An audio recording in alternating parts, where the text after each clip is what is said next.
Welcome to the number 6 team in this deep dive series, bringing on the Denver Nuggets. Now, there is a tier gap here for these final 6 teams. Initially, there was only going to be a tier gap for the top 2 teams, no surprise, the Lakers or the Nets. But now they're having their own questions as well. What is Kyrie going to do? And I never liked the Russell Westbrook pickup. How is it going to work with floor spacing between LeBron and AD? So essentially, every single one of these teams, 1 through 6, have at least one major question to their team. Can this team do this? Is this team missing that? And for the Nuggets, no surprise, their success hinges on 3 questions.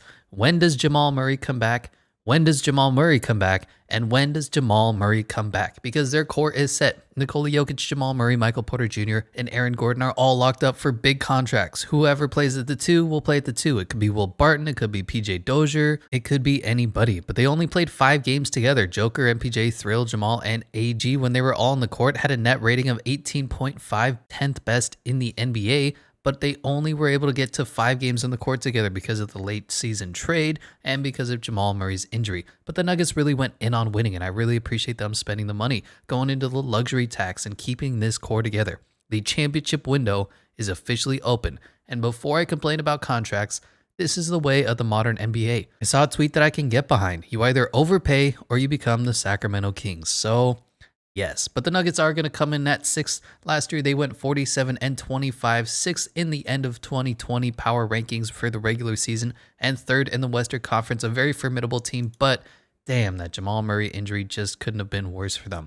For this offseason, they are losing their center depth in JaVale McGee and Paul Millsap, but they are bringing in Bones Highland, first-round pick, and Jeff Green. And I love the pickup. I'm just really against the naming issues that come alongside with bringing Jeff Green to a team that JaMychal Green is already on. Jesus Christ. But let's talk about this point guard ranking where they're going to come in at 9th. And I know Jamal Murray is going to be out for most of the season from his torn ACL injury. I don't care. I've got playoff Jamal listed at point guard 1 because despite his injury, I just wanted to talk about him. I think so highly of this kid, how competitive he is, and I'm betting he's going to be back like Kevin Durant with a vengeance. He won't even realize he got hurt in the first place. That's how competitive this dude is. In the playoff series versus Donovan Mitchell was one for the ages, dropping 50 and 42 like it was no big deal, coming back down from 3-1, then beat the Clippers when they were down 3-1 and made it to the Western Conference Finals where they inevitably lost to the then championship Lakers, but they had no business being there yet. They were so young and Jamal Murray was just balling out. This past season, he took another step up, gave you 21 a night. You look at his stats from 2018 to 2019, his progression kind of stagnated a little bit. But after the bubble playoffs, he was giving you 21 a night next to MVP Jokic and Michael Porter Jr.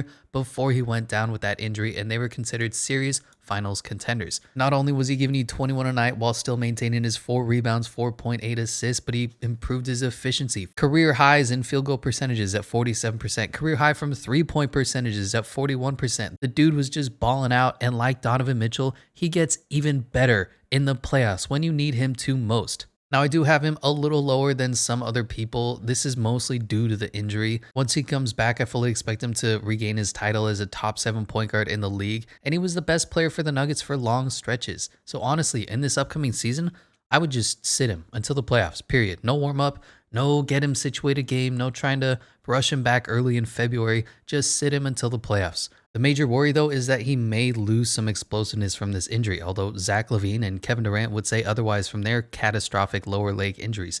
You may worry he's just such a competitive dude that he sets back his injury progress trying to come back early. So that's why I want to give him the longest timetable possible. I say it's 50-50 he returns to his pre-injury form with no problems. The dude is special. But let's talk about the backup point guard role, who's going to be the starter in the meantime. Monty Morris, going to be a big role change for him if he starts. He was struggling with knee tendonitis last year, sat out a lot of the season. His stats were about the same as his career averages. His efficiency did go up a little bit, and he was slightly more aggressive last year. He had career high in 3-point shot rate and free throw rate. The dude's a good slasher, decent scorer off the bench, and always been a really low turnover guy his whole career, less than 1 a game. He was second in the league in assist-to-turnover ratio behind the mistake-free cyborg known as Tyus Jones last season. He's a good scorer and just fits really well alongside Nikola Jokic. Since he isn't too much of a pass-first guard, he can get his own shot, he can slash, and he can do what he does best while Nikola Jokic does what he does best.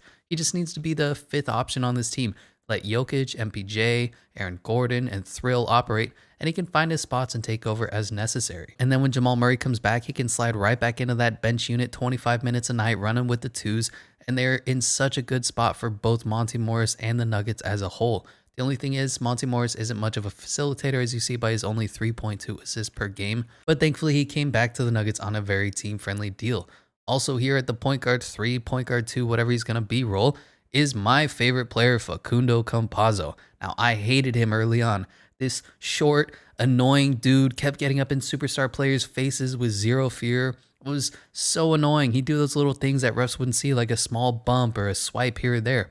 And honestly, I just love him now for all those exact same reasons. He's probably one of my top 5 favorite players in the game, and I went out and bought his jersey. In Facu, I trust. And he's just so short at 5'10". He makes up for his size by doing all those little things, being in the right position, having active hands, diving for loose balls, competing every possession. The issue with him is that he does not score well. He does not shoot the 3 well. He only shot 35% last year. He's pretty much an offensive black hole with his lack of shooting and ability to finish around the rim because he's so short and doesn't have any athletics whatsoever. But he played really well off Jokic last season as a secondary ball handler. He makes some crazy fun half-court passes. He can set his teammates up well if only he could score. But he does work his ass off being a Patrick Beverley-ish pest on defense, stepping in front of driving lanes to take charges, gets up all in your space on defense. He will frustrate even the calmest of players like Damian Lillard and make you work to get your basket. He's one of those guys that you love to have if he's on your team and you hate when he's on the other 29 teams.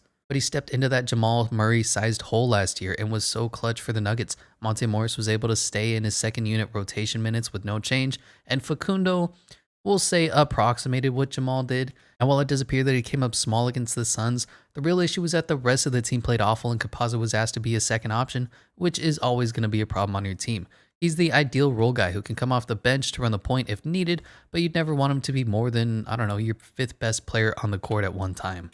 Moving on to the wing players, where they're going to come in at 25th for the shooting guard with Will Barton. Not that he's a bad player, he's just a specialist. He has his role. And his injury was huge for the team. The Nuggets really struggled to find offense outside of letting Nikola Jokic do absolutely everything. But he's always been a good scorer for the Nuggets with just bad luck injuries. And honestly, with this injury history, I kind of like to see him come off the bench alongside Monty Morris, run with the twos instead of having that continuous day in and day out grind that's seeing him get injuries now for multiple times in a row in his seasons. Let PJ Dozier be the primary shooting guard, have him handle most of the defensive responsibilities, while Barton can just come in with the twos and score. But his role these days for the Nuggets is to be a complementary scorer and create shots when the offense is stalling and Nikola Jokic goes off the floor. With Jamal Murray out for a while, maybe he can bump up his assist rate closer to 4, as at 3.2 last season, be a little bit more of a facilitator as the team needs. But Will Barton is pretty underrated. He has the skill to average 20 on a bad team. The Nuggets only need him to score 12 points a night if he can just stay healthy, because he hasn't played a full season since 2017. Let's talk about Michael Porter Jr., the number 7 ranked small forward in the NBA. And I'm really torn on that $172 up to $207 million contract extension. It's so tough to grade. The team runs through Nikola Jokic, obviously the 2020 MVP, no doubt deserves a max, supermax, whatever he wants, give it to him contract. And then the team's playoff success hinges upon playoff Jamal, who can be more important than Jokic at times, who when last seen was dropping 50 in the playoffs against Donovan Mitchell and showing he's a legit star in this league. The Nuggets winning hinges upon Jamal's health and ability to bounce back from that injury and continue to elevate his game alongside Jokic, no doubt deserving of a max deal himself. Then lastly, the Nuggets winning hinges on the rest of the team, from smart coaching from Michael Don't Call Me Mike Malone to contributors like Will Barton, Aaron Gordon, Monty Morris, and of course, Michael Porter Jr. He's at best right now the 3rd option, and I don't think I'll ever in his career have him higher than Nikola Jokic or Jamal Murray. He just hasn't proven A, that he's good enough to be a number 1 or number 2 for Jokic, and B, he's not consistent enough to be a star yet, and C, he still has that cloud of the injury gods hanging over his head now, and will probably always have. When he was basically limping around for Game 3 and Game 4 against the Suns, I just thought, oh no, here we go again. Of course, his back would flare up in the playoffs. Now, the contract isn't too horrifying. It's if he makes an All-NBA team or MVP, he gets $207 million, and if he doesn't, it's a $172 million extension.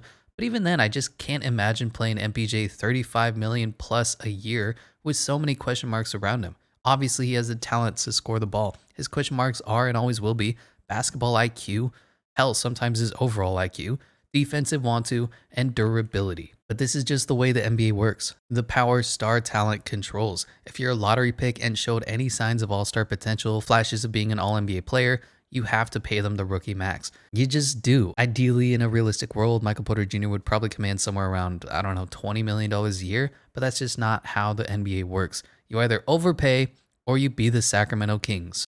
Now, his back end durability is always going to be an issue for him, but that's what you signed up for, getting a top tier generational talent to fall to you at 14.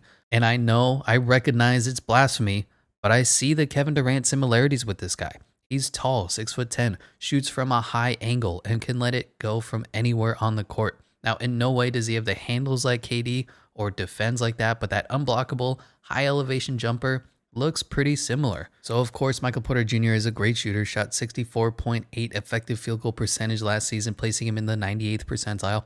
44.5% from three in the 92nd percentile, 77% finishing at the rim 95th percentile, 49% from mid in the 89th percentile. The dude can just get you buckets. He played unreal in the regular season when Jamal Murray went out. Gave you 25 and 6 on 58, 51, 85 splits for that 15-game stretch. This did shrink to 15 points a game on 38, 38, 70 shooting with a plus minus of negative 43. That series when Nikola Jokic needed him most, and he has shown in the last 2 seasons that he will come up small in the playoffs. The concern isn't that he's not that good. The concern is that he can be so much better than that. A healthy Michael Porter Jr., in theory, is unstoppable. 6'10" with a high elevation, unblockable jumper. He's got incredible athletics and is quick for his size. He moves like he's a 6'6" wing, and he's 6'10", 220 pounds. He's just going to need to step up this season. Don't get hurt.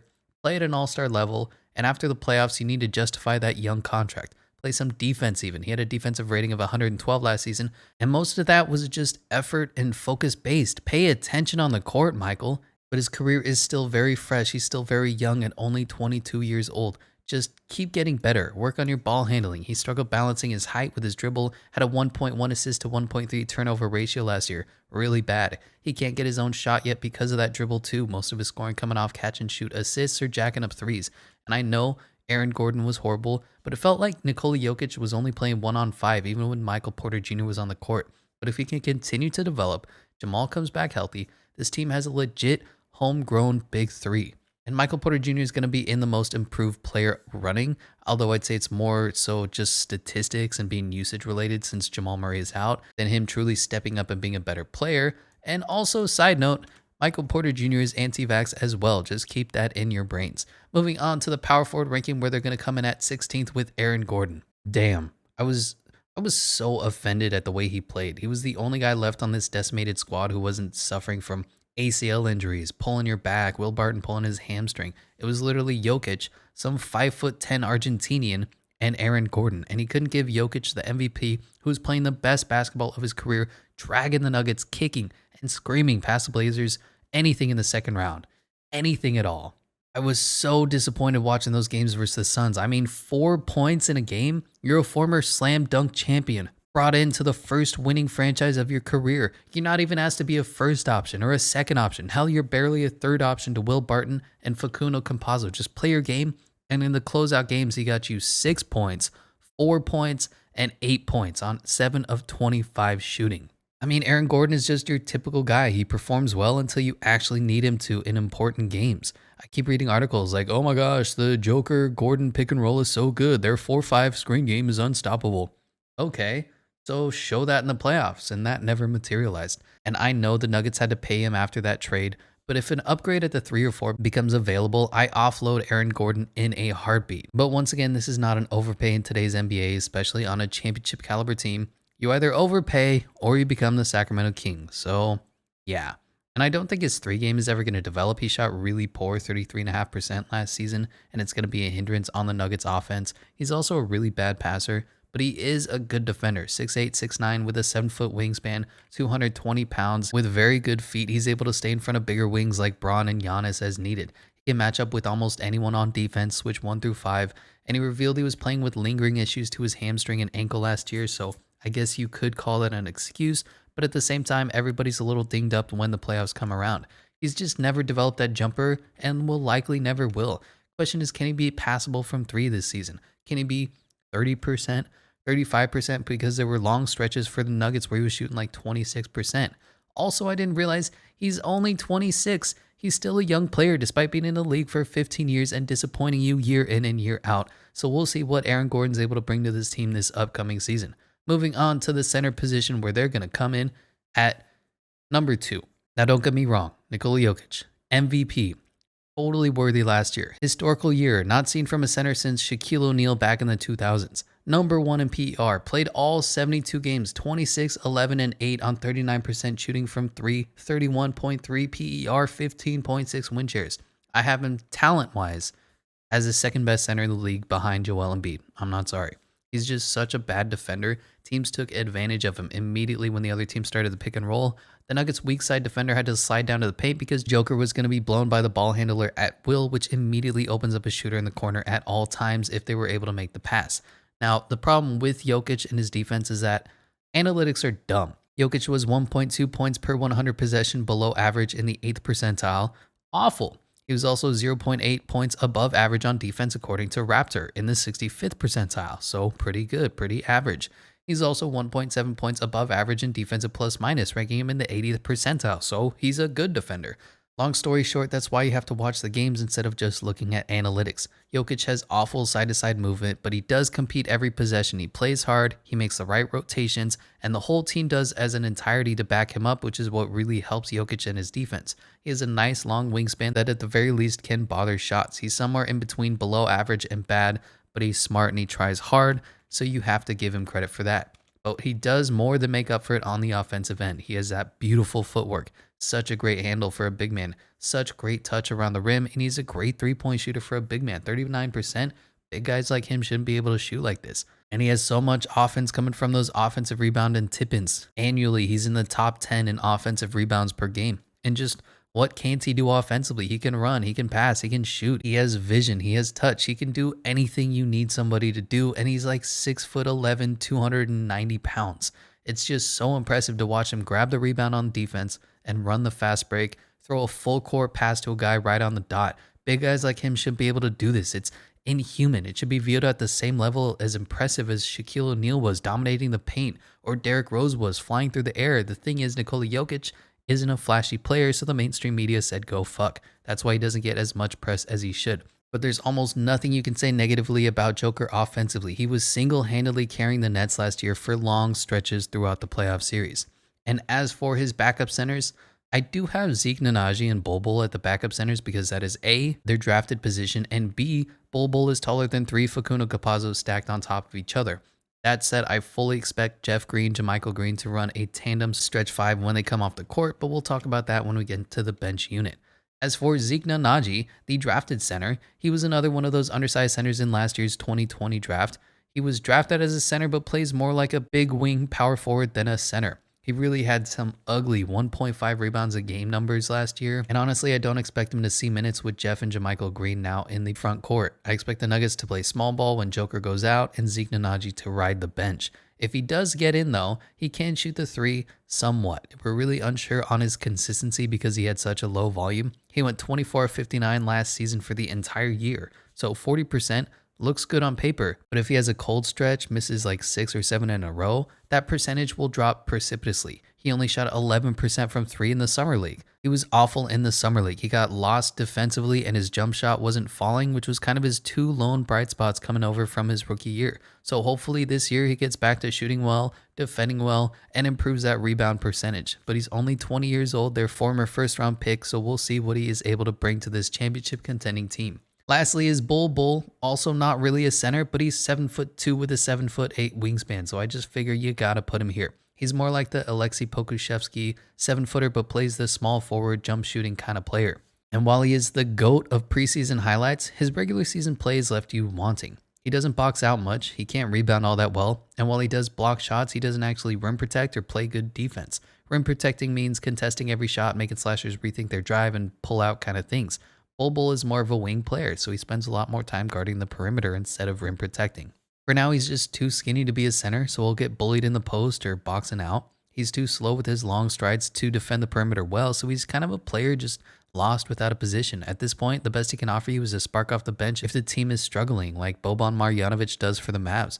Bol Bol can be instant offense when his shot is falling and block any shot in his vicinity, but last year he was also sulky and provided low effort for the team. He came into the league expecting to get Rookie of the Year consideration and serious minutes, and when he didn't and got relegated to the third unit, he stopped playing hard, he stopped trying hard, and was mostly pouty. But by all reports, he's turned around this mindset. Michael Porter Jr. has taken him under his wing this offseason, and he's still super young, 21 years old. He showed he can ball out in the Summer League when he was putting up 21.7, 6.7 rebounds, and 2.3 blocks a game. He can still be the 7'8" wingspan, 3-point shooting demigod.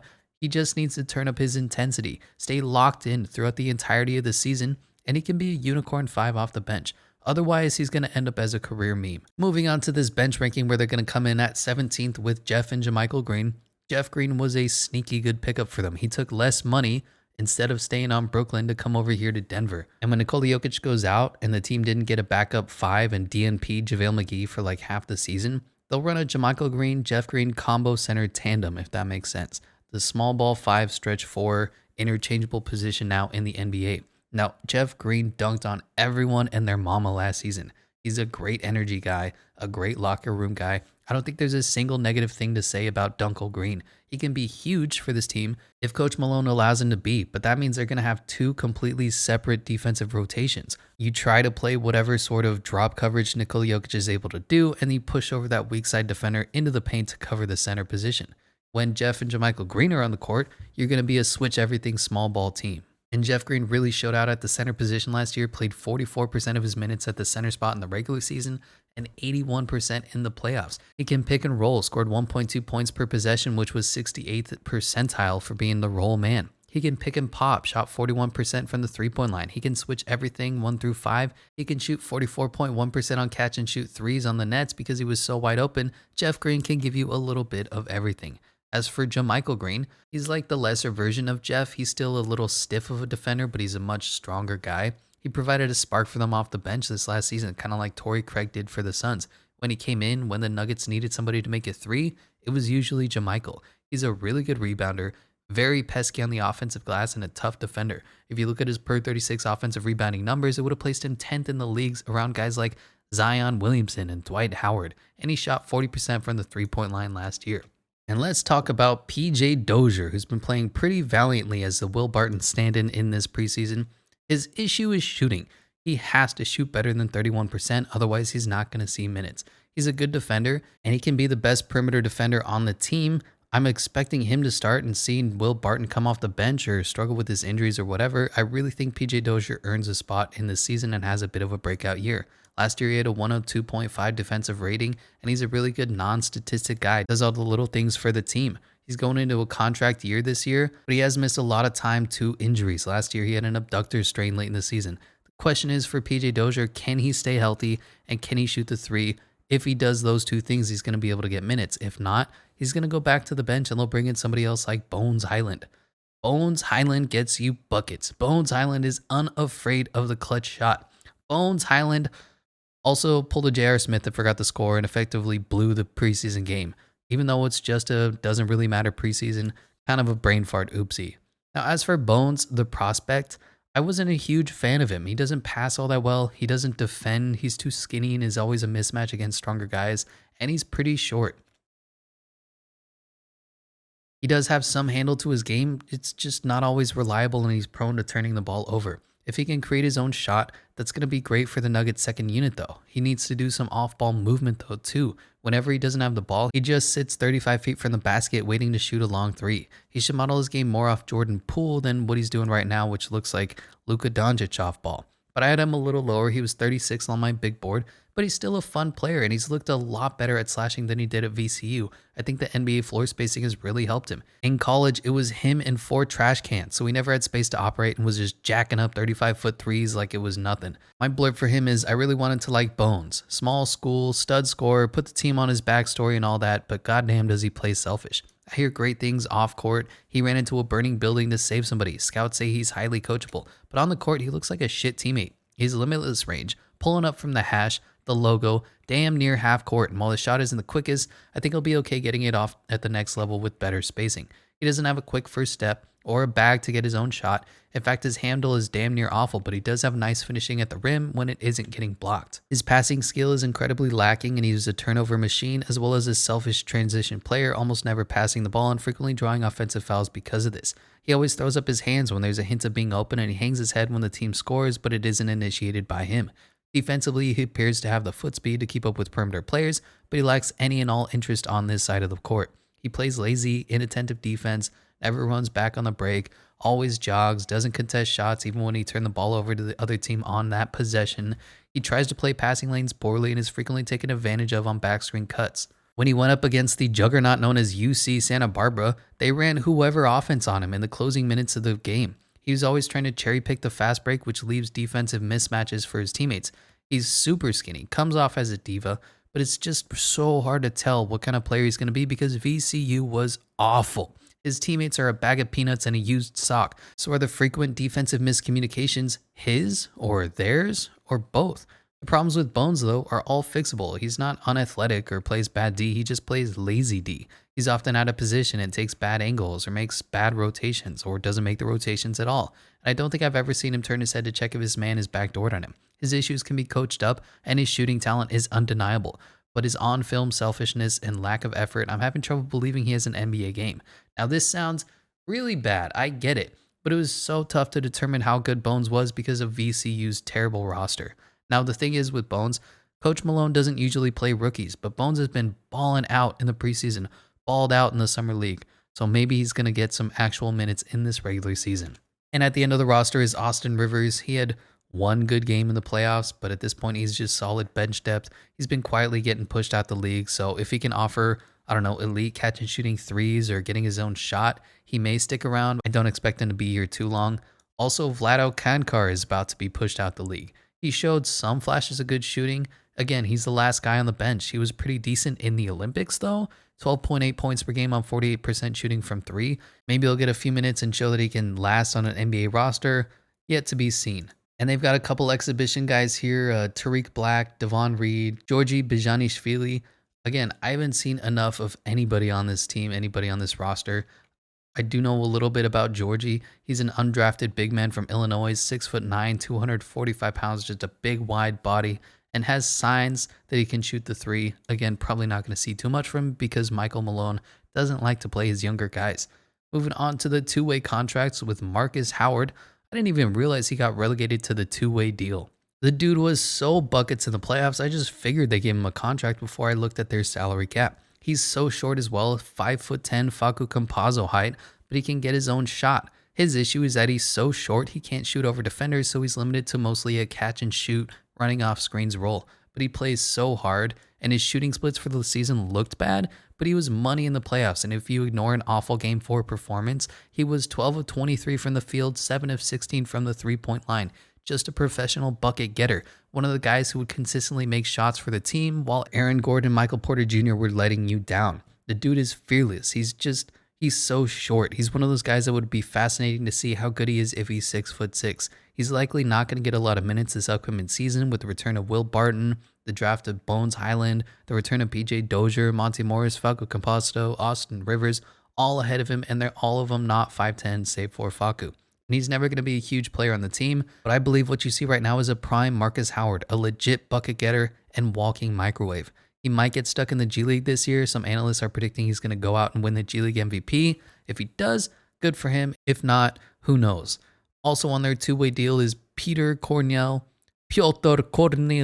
their 2016 second-round pick. He's not very good. He had a actually really good year last season, though, in France, 14-8, 44% from the three-point line on just under 3 attempts per game. And he's a big dude at 6'11", while still being decently athletic, able to run and dunk. While reports he's going to be sitting in the G League for a little bit, polishing up his skills, and maybe he'll come in and be a backup big if he does truly impress, because the Nuggets are very needy at that position.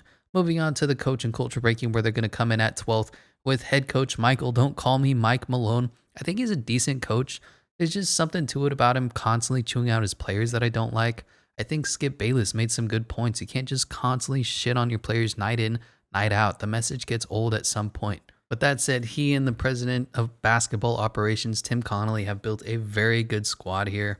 They develop players, look no further than playoff Jamal, MVP Joker, and Supermax Michael Porter Jr. Their talent is mostly homegrown, and I'm happy to see the Kroenke family go into the luxury tax with this winning roster, prove that they're committed to being all in on winning instead of being the penny pinchers that they've been rumored to be. And they've had a really incredible draft and development program here. If you want to take Jokic out of it because of quote unquote luck, he became this good, sure. Besides him, they picked up Michael Porter Jr., who fell because of his injury concerns. I get that. They actually picked Donovan Mitchell on draft night before trading him away for nothing. I mean, trading him away for Trey Lyles. They took Monty Morris in the second round with pick number 51, Jamal Murray with pick number 7 in 2017. They've drafted Juan Hernan Gomez and Malik Beasley, who, although they aren't on the team, are still good role players in themselves. Bones Highland looks good. Bol Bol, Dougie McBuckets, Rudy Gobert, RJ Hampton, Gary Harris, Jared Vanderbilt are just a few of their draft picks. They're so good that they drafted for the Jazz as well. So I've been nothing but impressed with this team and what they've done so far. Moving on to their season projections, where they're projected to win 47.5 games. Again, a little down because of the Jamal Murray injury. I get it, but they do have 18-1 championship odds. And I feel good about this team. I like this Jamal Murray-less Nuggets team more than I like the Kawhi Leonard-less Clippers team because they have so much talent still on the roster. Jokic is going to do his thing. I don't think he'll be in the MVP race again. Last season was more extenuating circumstances. LeBron, James Harden, Joel Embiid, Kevin Durant were all ahead of him at times before they went down with injury. But he and the crew will definitely be good enough to get a top 5 seed in the West easily, depending on whoever else falls off. I then expect Jamal Murray to come back, and the Nuggets are never going to look back. Playoff Jamal is going to be back to 100% and balling out. Now, their roster projections are going to be interesting. They have that problem having too much talent, too many good players, and too much depth. How can they spread the minutes out and keep everyone happy? That's going to be a big to-do on Michael Malone's plate. But if we look right now, I think Monty Morris is going to start just from what they've seen in the preseason. But they could do that thing last year where Facu starts, Morris comes off the bench, and then closes out games. If you look at their roster, it's going to be Monty Morris, Will Barton, Michael Porter Jr., Aaron Gordon, and Nikola Jokic. And then off the bench is Facu Campazzo, PJ Dozier, Austin Rivers, Jeff Green, and JaMychal Green. But then where does Bones Highland come in? When Jamal Murray comes back, it'll be Jamal Murray, Will Barton, Michael Porter Jr., Aaron Gordon, Nikola Jokic. And then the bench is going to be Monty Morris, PJ Dozier, Austin Rivers, JaMychal Green, Jeff Green. And then Zeke Nanaji, Bones Highland, Facu Campazzo, and Bol Bol are all backup caliber players. How are they going to break into the rotation as well? This team has a problem, but it's a good one. You have too many good players. But that's going to do it for this number 6 seed, again, in the first tier of what I believe to be championship contenders in this upcoming season. Let me know what you think, what you agree with, what you disagree with, and I'll catch you in the next one where we unveil the number 5 team.